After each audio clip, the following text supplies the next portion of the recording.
Kali ini saya akan berbagi materi tentang komitmen mutu. Bagian yang pertama akan dibahas adalah mengenai efektivitas, efisiensi, inovasi, dan mutu.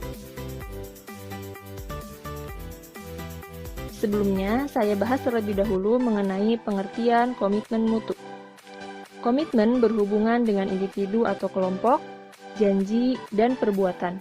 Sedangkan mutu berhubungan dengan standar, kelayakan, dan ciri atau sifat. Dari beberapa kata kunci tersebut, dapat dibuat kesimpulan bahwa komitmen mutu adalah janji pada diri sendiri atau pada orang lain yang tercermin dalam tindakan kita untuk menjaga mutu kinerja. Tujuan adanya komitmen mutu adalah untuk membangun integritas, moral, kejujuran, semangat dan motivasi nasionalisme dan kebangsaan, karakter kepribadian yang unggul dan bertanggung jawab, serta memperkuat profesionalisme dan kompetensi bidang. Selanjutnya tentang efektivitas, efisiensi, inovasi, dan mutu. Efektivitas menunjukkan tingkat ketercapaian target yang telah direncanakan, baik menyangkut jumlah maupun mutu hasil kerja.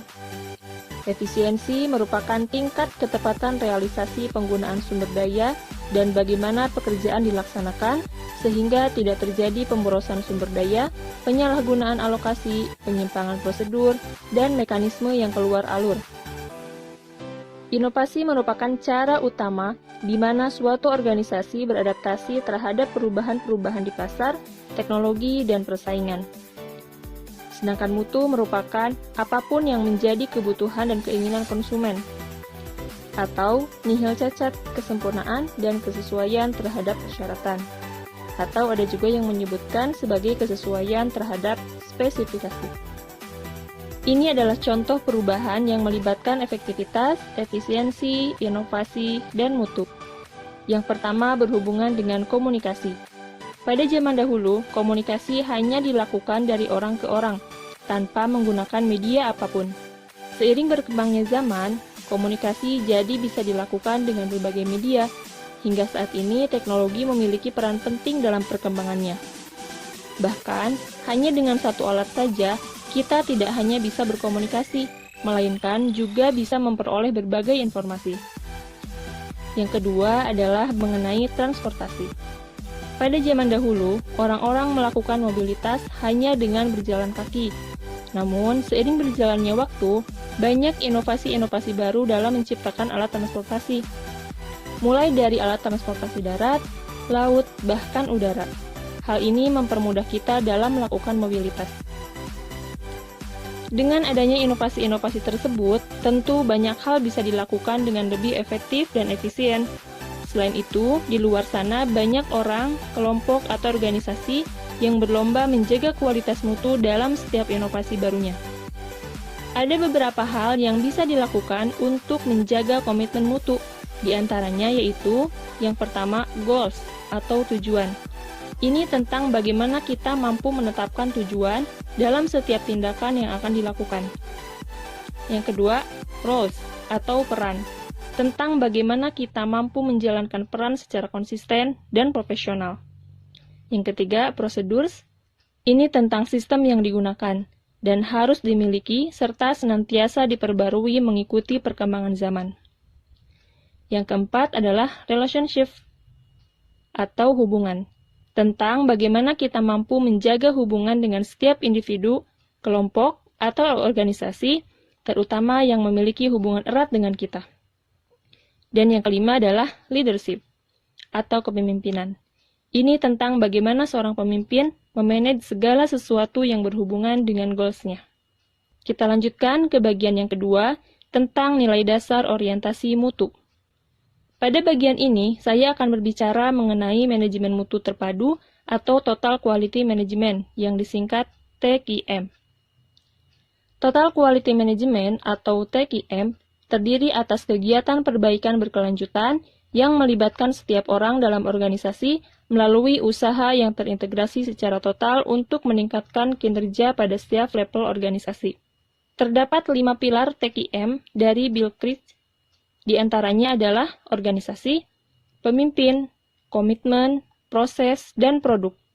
Kelima pilar ini sangat berhubungan satu sama lain, sehingga semua pilar ini harus dimiliki secara utuh. Terdapat beberapa metode sederhana yang bisa dilakukan untuk melakukan perbaikan secara terus-menerus. Salah satunya adalah metode PDCA, atau Plan, Do, Check, Act. Yang pertama, plan, atau perencanaan. Pada tahap ini, dilakukan identifikasi berbagai permasalahan yang dihadapi, penyebabnya, dan solusinya. Yang kedua, do, atau melaksanakan. Dalam tahap ini, rencana aksi yang sudah disusun harus dijalankan secara konsisten oleh semua orang. Yang ketiga, check, atau pemeriksaan.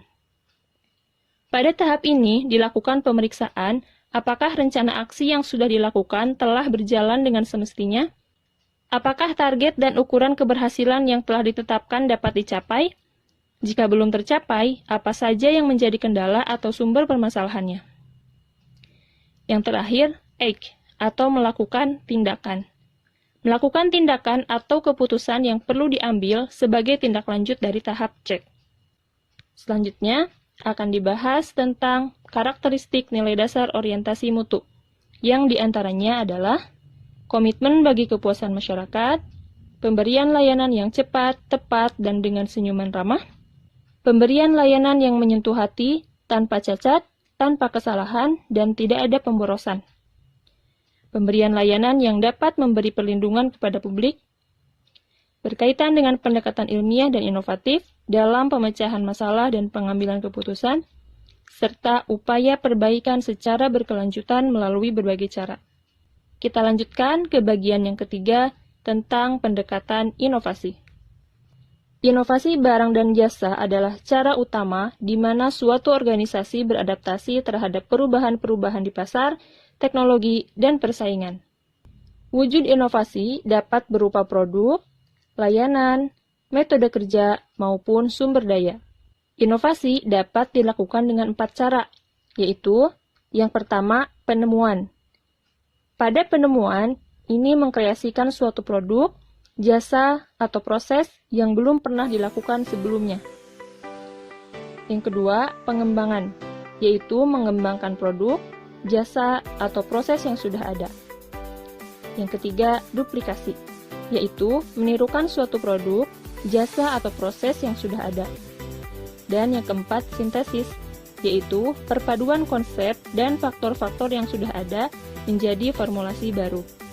Demikian sedikit ilmu yang bisa saya bagi dari pembelajaran hari ini. Terima kasih, sampai ketemu lagi.